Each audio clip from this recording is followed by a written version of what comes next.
자, 7절, 8절, 9절 이렇게 쭉 보면은 그 무늬 있는 매가 나오죠. 무늬 있는 매는 일반 보통 매가 아니라 구별이 된 매입니다. 특별히 지적이 된. 그 매가 여러 대가 있는데 하나가 이렇게 무늬가 돼 있는 매가 있다.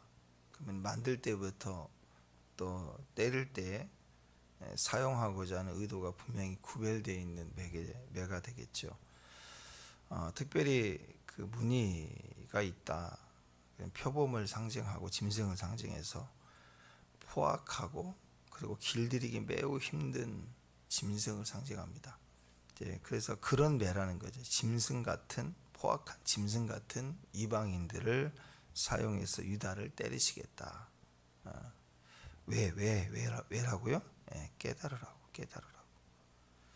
그 고난을 통해서 유다의 그 고집이 꺾이고 또 꺾여야 하나님과의 관계가 회복이 되니까, 그래서 제일 1차적으로는 어제 말씀드린 것처럼 관계적 축복을 회복하는 거죠. 그러니까 하나님 앞에서 내가 얼마나 귀한 소유된 백성인가, 세굴라인가를 그 본질을 깨닫지 못해, 자기 가치를 깨닫지 못하고 오히려 오염돼 가지고 허망한 우상을 섬기는 종으로 전락해서 하나님을 대적하고, 또 하나님 주신 기업인 동물도 짐승도 당연히 생각하는 자기 자식의 사랑 역시 우상에게 바치는 그런 총체적으로 병든 상태가 되어버리는 거죠. 근데 일반 병과 달리 그 죄라는 병은 고집스럽다는 거예요. 꺾지를 않는다는 거죠. 그리고 끝까지 자기가 옳다라고 얘기하는 거죠. 그래서 기본적으로 1차적 관계를 다 깨버리는 겁니다. 죄를 지으면 관계가 깨져버려요. 죄를 지으면 관계가 깨집니다. 안 좋아지는 게 아니라 깨져버려요. 그래서 창세기 보면은 제일 먼저 아담에게 이 실과를 따먹은 즉 정령 네가 죽으리라 그랬잖아요. 그 따먹으면 그 즉시 죽어버리는 거예요. 뭐가? 관계가 죽어버리는 거예요. 끊어지는 거예요. 그게 영적 죽음입니다. 우리 영이 죽으면 이렇게 시체처럼 꾹 죽어있는 영이 아니라 주님과 상관없이 펄펄 뛰는 영이에요. 믿지 않는 사람들도 영적 감각이 있죠. 하나님 관계가 끊어지니까 그 시퍼런 혈기를 반영하는 영이 난리를 치며 발정난 그 짐승 마냥 하나님 외에 다른 신들을 막 열렬하게 섬기는 거예요. 열광적으로 섬기는 거죠. 그게 얼마나 추하고 더러운지 모르고 막 섬기는 거예요. 그래서 우상은 끝없이 소유해 갑니다. 많아져요. 돈이 많을수록 우상을 섬기는 단위가 달라지고 크기가 달라지고 규모가 달라지고 개수가 달라져요. 그 우상 끊임없이 덧없이 허망한 것을 사모하는 바보가 되어버리는 거예요. 왜? 영이 하나님과의 주기가 끊어져 버리니까 만족이 안 돼요. 만족이 안 되니까 허기를 채우기 위해서 계속해서 허망한 이방 신 덩어리를 계속 찾아다니는 거죠. 뭐가 문제죠? 죄는 관계를 끊어버립니다. 죽은 영이 되어버려요. 그래서 하나님 관계의 축복으로 돌아오는 것이 제 첫 번째입니다. 그러려면 관계는 하나님 앞에서 용서받고 회개를 해야 돼요. 회개해서 용서받아야 돌아오는데 그 돌아올 방법이 인간에게는 없어요. 이미 하나님 관계가 영이 끊어져 죽었는데 무슨 행위로 하나님 마음을 돌릴 수 있을까? 돌이킬 수가 없다는 거예요. 그 마음을 토해내지 않고 행위로만 더 하나님 앞에 더 짐승을 드리겠다. 그냥 오직함 주님이 그 받지 않는다, 가증하다 하면서 야 번제 그냥 같이 먹어, 화목제랑 같이 다 먹어버려라. 제사 그냥 드리려고 하지 마, 그냥 다 먹어, 그냥 마음대로 해, 그냥. 그거 아니에요. 하나님 받지 않겠다는 거죠. 왜 받지 않을까요? 관계 끊어지니까. 여러분 누가 어떤 선물을 주면 얼마나 고마워요. 그죠? 근데 어떤 선물은 받을 생각도 안 드는 선물들이 있죠. 받고 싶지도 않고. 왜 그래요? 관계의 문제예요. 관계 문제. 관계가 열려 있으면 말 한마디라도 반갑고 표정도 반갑고 모든 게 선물, 그 사람 존재가 다 선물이에요. 관계가 끊어지면 많은 선물 보따리를 가지고 오는 것도 그것조차가 기분 나쁜 거예요. 받지를 않겠다는 거죠. 제일 먼저 중요한 게 관계입니다. 관계가 회복이 되고 관계가 축복이 돼야 그 다음이 하나님이 눈에 보이는 땅을 줘요. 이익을 주시고 형통을 주시는 거죠. 관계가 끊어진 상태에서 절대로 형통할 수 없다는 거예요. 축복합니다. 축복합니다. 그럼 그 원리를 한번 적용해 보자고요. 악인은 왜 형통할까? 그 불가능한 거예요, 여러분. 악인의 형통은 형통이 아닌 거예요. 그래서 근데 왜 자꾸 세상에서요? 세상이라는 이 세팅된 장소에서는 세상에서 이기고 이를 갈고 그렇지 않아요. 그런 짐승이 더 이기는 거죠. 이 세상으로만 보라고요. 세상으로 보면 이리와 늑대 집단적으로 물고 뜯어지는 이리가 낫지 양이 이기냐고. 양이 이길 수 있는 방법이 없다고요. 그걸 신앙적으로 자꾸 오해하고 불평하면 안 돼요. 그냥 세상이에요, 세상. 근데 양이 이 땅에서 가장 안전. 이 늑대들이 그러진 않죠. 늑대 떼들이 푸른 추장에 실만한 물가에 눕고 그런 거 없잖아요, 그죠? 양들이 푸른 추장에 실만한 물가에 누워서 마시고 쉴 수 있는 여유가 있어요. 왜? 목자가 있으니까. 양은 자기 안에 있는 무기로 살아갈 방법이 없는 동물이에요. 이빨이 날카롭으니까 뒤차기를 잘하니까 기린처럼 발로 기린도 보니까 재미더라고. 사자가 와서 무는데도 뒷발로 치니까 사자 한 방에 가더만. 잘못 맞으면 사자 꼬라서 죽더라고요. 나름대로 다 있어요. 고슴도치라도 하다못해 이렇게 날카로운 거라도 있는데 양이 뭘로 이기겠어요? 뭘로? 헤딩? 옆차기로 돼요, 그게? 사자가 오면? 이빨이 날카롭으니까 날개가 있어 날개라도 합니까? 독이 있는 것도 아니고 하다못해 스컹크처럼 그 방구를 껴가지고 냄새를 톡하게 해서 접근하지 못하게 하는 그런 것도 아니고 없어요. 자기 스스로는 살아갈 수가 없는 거예요. 애굽 땅하고 가나안 땅 비교했죠, 그죠? 하나님 없이는 하루도 안 되는 땅.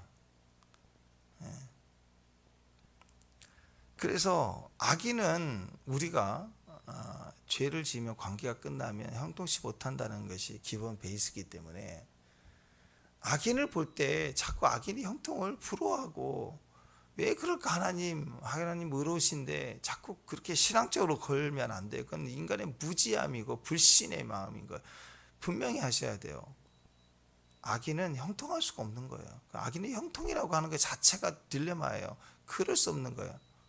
그래서 여러분 우리 인생을 살면서 그럴 때가 와요. 불공평, 차별, 거기에 욱해갖고 막 뛰어들고 펄펄 뛰고 그게 억울한 거예요. 사실은 시간 낭비하는 거예요. 나중에 가서 보세요. 그게 다 억울한 거예요. 그래서 여러분 목 딱 박아야 돼요. 제일 먼저 어떤 상황이든 우리에게 필요한 건 관계적 축복으로 들어가는 거다. 그게 제일 우선이다.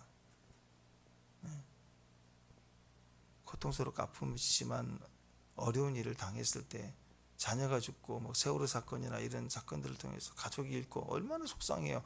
그거 한번 생각해 보세요. 위로가 되나요? 뭘로 위로가 되겠어요? 무엇으로 위로가 될까요? 돈으로? 보상받은 걸로? 절대 위로가 안 되죠. 심지어 그 속에는 성도들도 있을 거고 그 소식을 듣고 막 기도했는데 구출되지 못하고 가족이 이랬을 때 그 신앙적인 사람들의 마음은 얼마나 고통일까요? 근데 기억해야 됩니다. 그 답을 풀어갈 수 있는 것, 하나님은 선하신 분이시라는 것, 그리고 천국이 있다는 것이, 천국에 다시 본다는 것이, 그 전에 내가 기도해서 우리가 믿음의 가정이 됐다는 것이 우리 다 알지 못하지만 그것이 얼마나 다행이고 감사한. 그리고 악인은 반드시 때가 있어서 하나님 보호하신다는 것이 있다는 것. 지금 우크라이나 러시아 전쟁에 얼마나 많은 사람들이 죽어요. 지금 러시아군도 불쌍하더라고. 지도자 한 사람 잘못 만나서 드론으로 막 사격해서 막 죽더라고. 막 위에서 우리는 그 그림으로 위성으로 보지만 너무 불쌍하게 죽. 너무 많은 젊은이들이 불쌍하게 죽잖아요. 지금. 남 얘기가 아니라 이 마지막 때 우리 이야기예요. 어떤 상황에 그때 눈에 잠깐 보이는 그 장면이 형통이고 그게 불행인가요? 절대 아닙니다. 우리가 우리 현재 어려운 삶 속에서 기억해야 돼요. 여러분 악인의 형통이 눈에 보인다 싶을 때 대표적인 하박국 읽으시고 제일 중요한 시편 73편입니다. 시편 73편 거꾸로 하면 37편, 시편 37편, 시편 73편. 337 박수 치라고 하나님 그러시니 모르겠지만 37편, 73편 이거 기억해요. 그거 읽어보세요. 행악자로 인하여 불평하지 말라. 불의한 자를 위하여 시기하지 말라. 읽어보세요. 적절하게 우리에게 하나님께서 말씀하고 있습니다. 내가 하나님이다. 내가 지켜준다. 내가 반드시 보호한다. 우리에게 필요한 것은 믿음이야. 이 세상을 살아가는데 우리에게 필요한 건 믿음이에요. 선악과 따먹고 앉아서 하나님까지 판단하는 게 아니고 어떤 상황이든지 믿어야 됩니다. 시편 73편에서도 나는 거의 넘어질 뻔했고 나의 걸음이 미끄러질 뻔했다. 왜? 이는 내가 악인의 형통을 보고 오만한 자를 질투하였습니다. 악인의 형통을 보니까 막 쓰러져요. 거기 보니까요 얼마나 웃기냐면 4절부터 쭉 나와 있는 거 이제 읽어보세요. 시편 73편 쭉 읽어보세요. 4절부터 보면은요 악인은 죽을 때도 고통이 없고 힘이 강건하더라. 왜? 홍삼 빨고 다니니까. 그리고 악한 놈인데 죽을 때까지 보니까 잘 돼. 얼굴이 때깔도 좋아서 죽어요. 보통 사람들이라면 다 겪는 고난도 없더라. 재앙 1도 없더라. 늘 풍성하게 살쪄 있고 무슨 중국 부자상이에요. 그리고 소득은 어찌 그렇게 많은지 마음의 소원보다 많아요. 보니까 마음의 소원보다 항상 더 많이 소득이 많아. 월급 받아봐야 쏙쏙 빠져나가는 게 대반사인데 소원보다 많아. 항상 보면 말투도 남들을 능욕하고 갑질하고 거만하고 진짜 세상 말로 싸가지가 없고 그거 보면 또 늘 또 평안해 보여. 그리고 무슨 은행에 빨대를 꽂아놨는지 계속 재물은 불어나. 노력도 안 해. 연구도 안 해. 그냥 꽂아놨어요. 쭉쭉쭉. 금수저에서부터 시작해서 그냥 쭉쭉쭉 나와. 계속. 열받죠. 다윗도 열받은 거예요. 지금. 근데 하나님이 그 17절 이하에는 또 뭘 보여주냐. 내가 성소에 들어갈 때 그들의 종말을 보고 깨달았다. 하나님이 끝을 보여주세요. 하나님이 끝을 보여주면 그 끝이 모습이 어떤 거냐. 파멸에 던져져 황폐해지고 진멸되고 말더라. 살면서 악인의 형통 같은 걸 보면은요 막 같이 공감을 해. 나와 상관없는 사람의 이야기를 막 억울하다 저런 나쁜 놈이다 막 이렇게 얘기하는 영상 하나 보면 나까지 막 열받아.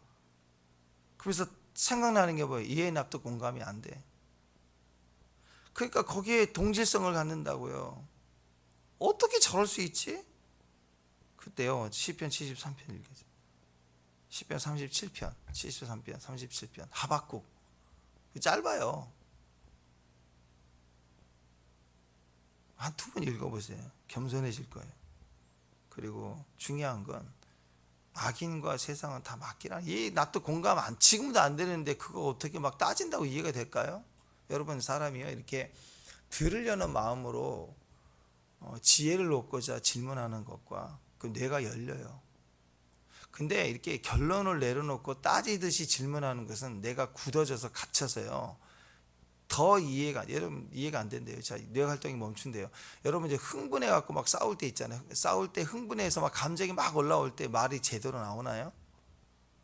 말이 안 나와요. 막 씩씩대 갖고 막 이거만 나오지 무슨 말이 막 애들 보세요. 막 이렇게 감정 폭발하면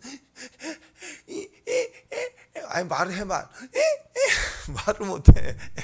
이게 감정이 올라오면요 뇌가 제대로 말을 못해요. 차분하게 있는 아이가 말을 저먹저먹 한다고요. 상황을 설명할 수 있다고요. 판단해 놓고 억울해서 분노에 있어서 차별한다고 난리치고 있을 때는요, 하나님 말씀해 주셔서 안 돼요. 이해가 지금도 이해가 안 되는데, 이해 납득 공감이 안 되는데 되냐고. 안 되죠. 그러니까 이 말씀을 읽어보세요. 말씀을 읽어보면 영적 시각을 가져. 그래서 이건 다 맡겨요. 하나님께 맡겨. 그리고 믿음으로 살리라. 믿는 자로 하나님의 일체적 관계로 들어가는 거예요. 그러니까 아이들이 뇌가 조금 이렇게 발달이 될 때부터 이제 고집 나오고 안 들으려고. 우리 시우도 보니까 요즘에는 안 해! 안 할 거야! 무슨 엄마가 무슨 말만 먹으라고 하면 안 먹어! 반대로만 하려고 그래. 어제도 보니까. 예, 생각이 있는 거죠. 하고 싶은 게 막 올라오니까. 자기 하고 싶은 대로 하고 싶은 거. 밥도 먹고 싶은 거 먹고, 안 먹고 싶은 만 먹고. 이제 그게 표현이 분명해, 이제. 근데 그보다 조금 더 어렸을 때는 어떤가요? 그냥 어렵다, 불안하다 그러면 자기가 확인하려고 따지려고 하지 않고, 그때는 어떻게 무조건 엄마한테 붙잖아요. 무조건 엄마한테 붙잖아요. 그게 필요해. 그게 어떤 상황이 올 때 이해하려고 하고, 그 왜 그러냐고 따지려고 것이 아니라 제일 먼저 1차적 문제로 들어가는 거야. 하나님 품으로 쏙 들어가는 거예요. 아버지, 엄마 하고 싹 들어가는 거. 그게 필요해요. 우리 믿음의 삶이란 그게, 양은 그게 필요한 거예요. 양이 뒷발차기 연습하고 헤딩 연습해서 이리 하고 한번 해보겠다. 안 된다고요. 양은 어떤 짐승보다도 목자 음성을 잘 구별하고 잘 들어요. 고집 세거든요. 고집이 센데 자기 목자 말은 절대로 들어요. 거기에서 형통이 있고 보호가 있고 능력이. 그러니까 양은 보호를 받는 거예요. 양식을 이렇게 얻는 거예요. 내가 찾아가는 게 아니라 얻는 거예요. 일은 되어지는 거예요. 승리는 되어지는 거예요. 가나안 땅의 습성입니다. 근데 애굽 땅은요, 기도하지 않아도 그냥 늘 쓸 수 있는 한 2천만 원 정도의 은행 잔고와 같이 물된 동산처럼 늘 나일강이 지지 않아. 사계절 내내. 그러니까 언제든지 pom프질만 하면 농사질 수 있고 풍요롭고 결실할 수 있고 넉넉하죠. 한마디로 하나님 필요 없는 곳이에요. 기도 없어도 되는 거예요. 내 마음대로 살아도 되는 거예요. 근데 우리가 부러워하는 악인의 형통의 대부분의 이유는 죽고 사는 문제가 아니라 먹고 사는 문제. 그만큼 우리의 수준이 낮아질 때는 우리는 그 허망한 것을 쫓아가게 된다라는 거예요. 13절을 보면은 악을 행하는 자는 아무리 수고해도요, 기억해야 됩니다. 결국은 얻을 게 없어요. 그 순간은 손에 쥐고는 것처럼 보여요. 그러나 여러분 반드시 아무 열매도 얻을 수 없습니다. 밀을 심었는데 가시를 거두고요. 왜 가시를 거둬요? 밀 열매가 없고 바싹 말라져가지고 밀이 가시가 될 수 없죠. 근데 밀 때가 너무 말라가지고 뻣뻣해서 말라져서 가시같이 돼버려요. 거둘 게 없어요. 수고해도 소득이 없어요. 빈손이에요. 농사는 열심히 했는데. 그게 그의 험한 것을 쫓는 자의 수치가 됩니다. 하나님을 대적한 유다에 대해서 분노하신 하나님께서 은혜를 거두신 결과예요. 그러니까 여러분, 모든 것이 은혜가 거둬지면 아무런 소득이 없는 거예요. 갈라디아서 6장 7절에서 9절까지 보면 스스로 속이지 말라 하면서 하시는 말씀이, 사람이 무엇으로 심든지 그대로 거두리라. 무엇으로 심든지 거둔다. 육체를 위해서 심는 자는 육체로부터 썩을 것을 거두고, 성령을 위해서 심는 자는 성령으로 영생을 거둔다. 폭력을 심고 강탈하고 죄를 심고 보이스피싱하고 뭐 이렇게 하는 거 다 얻어요. 그걸 했으니까 그걸 얻겠죠. 썩는 것을. 죄를 거두는 거예요. 거두는 것만 봐서 형통해 보이지만 망하는 거예요. 망하는 거. 우리가 선을 행하되 낙심하지 말지니 포기하지 않으면 때가 이를 때 거두게 된다.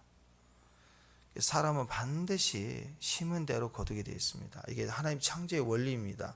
사람은 자기가 심은 것 외에 다른 것을 거두지도 못합니다. 심지 않은 것을 거둘 수가 없는 거예요. 불법은 심지 않은 걸 거두려고 해요. 남의 것을 뺏으려고 해요. 이미 그 자체가 악하고 못된 거예요. 여러분 창조의 원리입니다. 심은 대로 거두어요. 자기가 심은 것 외에 다른 것을 거두지 못해요. 내 것 아니에요. 내가 심은 것 외에 다른 것이 오면 내 거 아니에요. 그거. 그 플러스 알파 이익을 좋아해서 그 따라가다가 망하는 거예요. 심지 않은 것은 거둘 수 없는 게 하나의 법칙이에요. 내가 심지 않은 건 거두려고 하지 마세요. 내가 노력하지 않아서 생기는 것들은요, 그건 나눠버려야 돼요. 흘려보내야 돼요. 이유가 있어서 하나님 주신 거예요.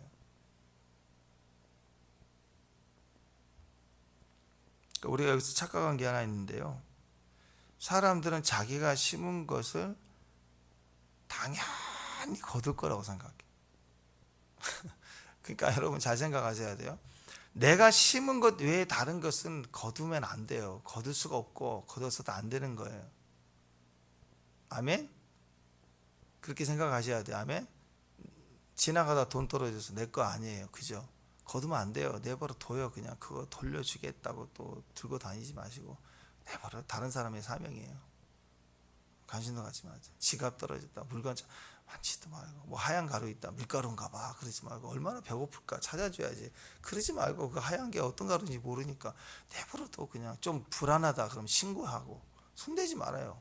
신고하고 손대지 말고 기다려. 굳이 찾아주겠다 그러면 찾아준 역할까지는 우리가 할 필요 없잖아요. 경찰에 하면 되잖아요. 지갑이 떨어졌다 그러면 건들지 말고 굳이 해주겠다 그러면 전화해서 경찰 오라 그래서 하게 하고, 아니면 그냥 가요. 다 맡기고 그냥 관심도 갖지 말고, 그 시간에 교회 와서 열심히 더 기도하면 나아요. 남의 물건은 아예 손도 대지 말아요. 대신에 착각해서는 안 될 게 뭐가 있냐면, 내가 심은 것은 다 거둘 줄 아는 거예요. 또 내가 농사하고 심은 거 다 거둘 거라고 생각해요. 그 착각이 빠져갖고 있는 거예요. 이제 여러분 생각해 보세요. 대부분 사람들은요, 자기가 심은 대로 거두게 된다는 게 보편적인 원리이긴 하지만요, 항상 심은 대로 거두는 게 아니에요. 한 달 일하면 월급 받는다. 맞죠? 보편적인 원리예요. 그러나 못 받는 사람이 너무너무 많아요. 특히 이 인테리어 노가대 하는 사람들 보면 엄청나게 많아요. 싸움질하고 하는 게 다 그런 거예요. 튀고 뛰고 아직도 못 받아요. 하루 일당 뭐 25만 원, 30만 원 하지만 이 세상 노가대 일하는 사람들, 부러워서 돈 못 받는 사람들 다 경험이 있어요. 다. 이 세상은요, 심은다고 되는 게 아니라, 열심히 한다고 다 거둬지는 게 아니라고. 직장생활 열심히 하시면 잘리기도 하고, 능력 없는 놈이 올라가고, 내가 성과를 다 냈는데 이름이 밖에서 올라가 있고, 나는 휴가 하나 보내주고 났더니 진급은 딴 놈이 돼 있고, 얼마나 많은지 몰라요. 사람은 노력한 대로 거둬지는 게 보편적이지만 그렇지 않아요. 못 거둬요. 태풍이 오기도 하고, 쓰나미 가서 덮어버리기도 하고, 한해 농사를 짓는데 비바람 와서 다 펴 쓰러져 버리기도 하고, 갑자기 또 우박이 쏟아져 가지고 그냥 다 얼어버리고. 그게 세상의 원리라는 거예요. 사람이 심은 대로 거둔다라는 것은, 이게 이 보편적인 생각이라는 것은요, 누구 원리냐면 원래는 하나님 원리예요. 그렇게 되는 게 아니라고, 꼭 돼야 되는 건 아니라고요. 이스라엘을 보세요. 이 아말렉 같은 족속들, 블레셋도 그렇지만 와가지고 배고픔 와서 먹을 거 내놔고 도둑질 가는 게 아니고요, 기다려요. 농사 지을 때까지. 농사 다 마치고 포도 수확할 때도 내버려둬요. 수확 다 마쳐서 저장해 놓으면 그때 가서 뺏어가. 그리고 다 뺏어가지 않고 먹고 살려온 것만 남겨놓고 다 훑어버려요. 겨우 생명 유지하는 것만. 왜? 내년에도 농사해놔라 그거예요. 그 얼마나 화딱지가 나. 그죠? 우리 주변에는 그런 악인들이 있다고요. 심어놓은 걸 노동력 다 제공하고 추수할 때까지 기다렸다가 한꺼번에 싹 걷어가 버리는. 그래서 심은 대로 항상 거둔다 아니라는 거예요. 또 그게 거뒀다 할지라도 내 것이 되느냐? 안 되는 경우가 많아요. 이 땅에 사람이 심은 대로 거둔다라는 보편적인 생각 속에는 뭐가 있어야 되느냐? 하나님의 은혜를 베풀어 주신다라는 게 베이스예요. 그거 빠져버리면 그 은혜가 없어요. 그래서 여러분, 씨만 심으면 되는 게 아니라 씨를 뿌리고 나면 그 다음에 뭐예요? 물을 줘야 돼. 하나님 물을 적당히 대주고, 그 다음에 햇빛도, 사람이 이렇게 물을 댄다고 하지만 한계가 있잖아요. 햇빛도 주셔야 되고 바람도 주셔야 되고, 때로는 이렇게 태풍이 와가지고 또 이 병충해도 다 쓸어가 버리기도 하고, 오염된 거 쓸어내기도 하고, 가을에 서늘하게 하면서 낮에는 또 땡볕을 마지막 결실하도록 이렇게 햇빛을 주시고, 이런 과정을 통해서 다 결실이 된다고. 이게 다 하나님의 은혜예요. 그래서 하나님 우리 삶의 은혜를 걷어버리면, 우리가 당연하게 생각했던 것을 다 걷어버리면 어떻게 될까요? 우리는 아무것도 거둘 수가 없어. 심는다고 심어지지가 않는 거예요. 심은 대로 거둔다라는 배경 속에는 하나님의 은혜가 있습니다. 하나님의 이 은혜가 없다면 아무리 좋은 씨앗을 뿌린다고 해도 저절로 열매를 거두지 못한다는 것입니다. 사역에 있어서도 마찬가지. 인생을 사는, 인생도 사역도 세상 일도 다 마찬가지입니다. 고린도전서 3장 6절 7절을 보면, 나는 심었고 아볼로는 물을 주었을 때 오직 하나님께서 자라나게 하잖아요. 성도들의 신앙이 자라가 하나님이 하시는 거예요. 말씀을 전했지만 그것을 듣고 심고 뿌리를 내려서 영이 자라게 하게 하시는 분은 하나님이에요. 어떤 사람이 찬양 인도를 잘해요. 은혜가 됐어요. 그렇지만 그 사람이 찬양을 잘해서 은혜가 있는 게 아니고, 하나님이 그 찬양 속에서 은혜를 주셔서 그 찬양에 함께 하는 그 교회가, 예배가 살아나고, 거기서 우리 영을 자라게 하시고 공급하게 하시는. 그러니까 사역에 있어서 모든 열매는 하나님이에요. 그걸 가지고 내가 한 것처럼 이렇게 자랑질하면 그것은 교만한 거고 큰일 나는 거죠. 하나님이 걷어가 버리는 거예요. 여러분 그럴 때 있잖아요. 정말 찬양을 해야 되는데 찬양하고 싶지 않을 때. 왜 그래? 은혜가 걷어지면요, 하고 싶지 않아. 또 이렇게 상황이 어려울 때, 우리 눈에 악인의 형통이 보일 때 마음이 상하잖아요. 그러면 찬양하기 싫은 거예요. 그런 마음으로 교회에 오늘은 제끼고 싶어요. 근데 그럴 때가 여러분 기회란 거 아시죠? 정말 힘들어도 억지로라도 나와야 돼요. 제끼면 안 돼요. 그럴수록 더 나와야 돼요. 몸뚱이만 오라고, 몸뚱이만. 근데 이상하게 그럴 때는 또 이게 생각지도 않게 찬양 하나가 또 나를 뒤집어 놓네. 들어오면 확 휘에 잡아가지고 별것도 아니에요. 그럴 때는 남들은 또 그냥 밍숭밍숭한데 혼자 뒤집어지는 거예요. 혼자. 그래서 갑자기 180도로 달라지, 영이 막 달라져 갖고 가. 그게 하나님의 사람들의 특징이라고. 세상 사람들은 이해 못해요. 왜 이 말 듣고 눈물을 흘리고, 왜 이거 뭐 틀리고 막 드론도 킥 나가고, 어제도 보니까 스틱 날라가가지고 스틱 잡고 다니라고 하서 늘어졌다 그러는데, 뭐 그럴 수도 있어요. 이렇게 하실 수도 있고. 근데 이상하게 울려. 생각지도 못한 데서 울린다고. 기도를 해요. 기도하는구나. 막 간절히 기도해요. 쭉 하고, 그러면 참 간절히 기도하시나 보다. 근데 이해가 되는데, 그런 기도가 아니에요. 갑자기 뭐 알지도 못한 이상한 샬라샬라 하더니 갑자기 또 웃어요. 또 그러다가 또 막 갑자기 울어요. 또 그 누가 보면 그 미친 거 아니가 그럴 거 아니에요. 그죠? 왜 그런 일이 벌어지죠?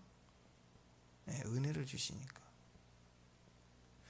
이해 납득 공감이 되는 기도는요, 그냥 유신적인 기도를 할 때가 대부분 그래요. 영적 기도를 하면요, 이해 납득 공감이 안 돼요. 왜 저렇게 몸을 떨어야 되는지, 뒹구는지, 외치는지, 울부짖는지, 간절한지, 왜 갑자기 자기 직장 문제로 힘들어서 기도 시작한 사람이 갑자기 막 파키스탄이요 하면서 울고, 왜 남의 나라, 괜히 남의 나라 붙들고 기도하고 울고불고 하냐고요. 그게 왜 그래요? 왜? 은혜를 주시면 가능한 거예요. 은혜를 주시면 무슨 기도든 무슨 상황이든 통로가 돼서 막 불붙듯이 나오는 거예요. 물붙듯이.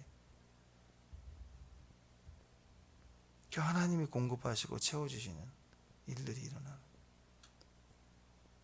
이 모든 것이 다 은혜예요. 은혜. 이상하다 생각할 게 아니라 은혜라고 해요. 은혜. 그렇게 보면 악인이 형통해 보이고 잘 나가는 것이 또 은혜이죠. 그죠? 왜? 악인에게도 마지막 때를 두고 계시지만 기회를 더 주고 계시는 거예요. 한 영혼이라도 얻으려고. 그럼 악인에 대해서 그런 마음을 갖고 있는 분이 하나님이 우리에 대해서는 얼마나 큰 마음을 적극적으로 갖고 계시겠어요. 그게 은혜예요. 또 깨닫지 못한 자는 더 주면 줄수록 겸손해지는 게 아니고요, 더 자기가 잘난 줄 알고 하나님을 더 강력하게 부인해요. 그래서 멸망으로 가는 가속도가 붙어요. 이 모든 게 다 은혜라고. 은혜. 저번에 한번 예화의 말씀 드렸잖아요. 모든 게 다 은혜라고, 다 감사하라 그랬는데 전체를 탔는데 자리가 남았어요. 다리가 아파서 앉아야지 하고 앉으려고 딱 가는데 한 석 칸 정도 앉으려고 하는데 어떤 아줌마가 가방을 던져놓고 자리를 잡아버렸네. 사람들이 다 뻥 치고 있는데 연천히 와가지고 딱 자리에 앉아서 전화를 타고, 야 친구야 어딘데? 하고 막 또 큰 소리로 막 화가 막 나는 거예요. 화가 순간적으로. 그때 오늘 설교 말씀 감사하라. 근데 진짜 감사가 되더래요. 저 아줌마가 그랬는데, 아줌마가 아니라 아가씨인데 막 사니까 뭐 죄송합니다. 좀 뚱뚱하다고 제가 비하하는 게 아니고, 아줌마인 줄 알았던 아가씨가 막 남을 아나무인으로 떠버리고 크게 소리 지르고 막 이렇게 전화하고, 그리고 가방을 막 던져서 찾고 자기 자리 차지하고, 그런 여자가 내 아내가 아닌 게 감사하다 그랬다고 하잖아요. 그러니까 어떤 상황에도 다 감사하는 거예요. 감사. 모든 게 은혜예요. 은혜가 있다고요. 여러분 안에 오늘 은혜가 역사합니다. 아멘. 은혜로 보면은요, 햇빛, 공기, 상황 다 은혜예요. 은혜. 근데 그 은혜를 싹 빼버리면요, 인생이 드라이해요. 원칙, 착 이렇게 시간 가듯이 그냥 하나하나가 맞아 떨어져야 되고, 안 하면 따지고 딱딱하게 인생이 다 굴러가 보세요. 오늘 전철 타고 또 이렇게 버스 타는데 버스도 기아가 그냥 탁탁탁 돌아가고, 문도 탁탁 소리를 내면서 돌아가고, 막 세상에 그냥 따박따박 모든 게 다 그렇게 아주 그냥 철저하게 막 이렇게 따지면서 하루 종일 다녀보세요. 얼마나 각박해요. 둥글둥글하게 유하게 흘러가고 받아주고 생각 그 이상으로 채워지는 은혜로 용납하고 품어주고 막 정이 가고 사랑이 가고, 그게 찬양이고 예배고 은혜가 아닌가요? 하나님은 성도들의 영혼의 구원이 끝날까지 책임져 주시는 분이십니다. 14절에서 17절까지 쭉 보면 유다는 비록 심판을 당해 멸망하지만 심판을 받아 멸망하는 거예요. 그러나 그 멸망의 도구로 사용되는 이 바벨론 이방인의 이 짐승은, 문인한 매는 갑자기 유다를 조롱하고 하나님을 막 핍박하고 하나님을 조롱까지 하면서 해야 되는 그것에 대해서도 하나님은 반드시 심판을 하시는 거예요. 그러니까 성도들이 고난을 당하게 허락하시지만 또 죄로 인해서 심판을 할 때가 있겠죠. 그러나 그 과정에 쓰임 받는 그 사람들에게 그 이방 상황이 그 이상, 하나님 허락하지 않는 그 이상으로 핍박하는 것에 대해서는 하나님이 참지 않으신 분이세요.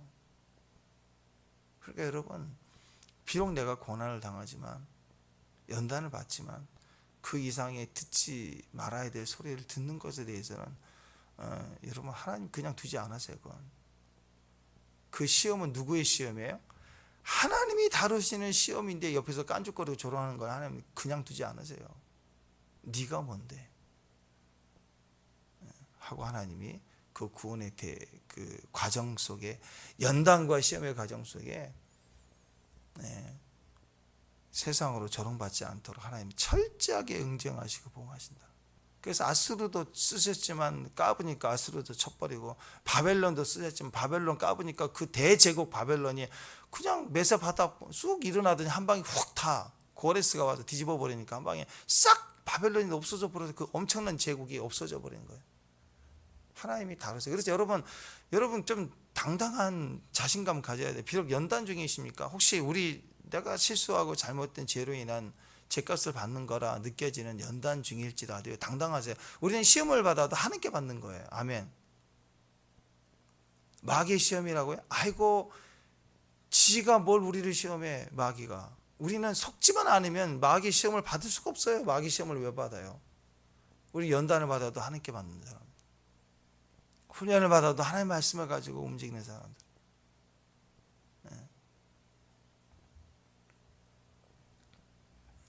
마귀하고는 코드가 다르는데 무슨 마귀하고 싸워요? 어려움 중에서 마귀의 코드가 와도 반응할 필요가 없죠.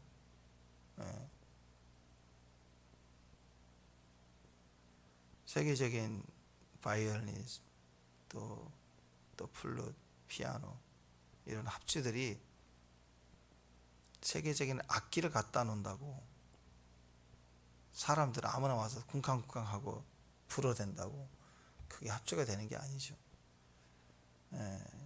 악기는 그냥 중고 허접한 거, 애들용, 유아용, 뭐 연습용 그런 거 가도 세계적인 연주자들이 하면요 엄청난 아름다운 음악이 만들어지. 왜 그럴까요? 악보를 보고 연주할 줄 아니까. 악보.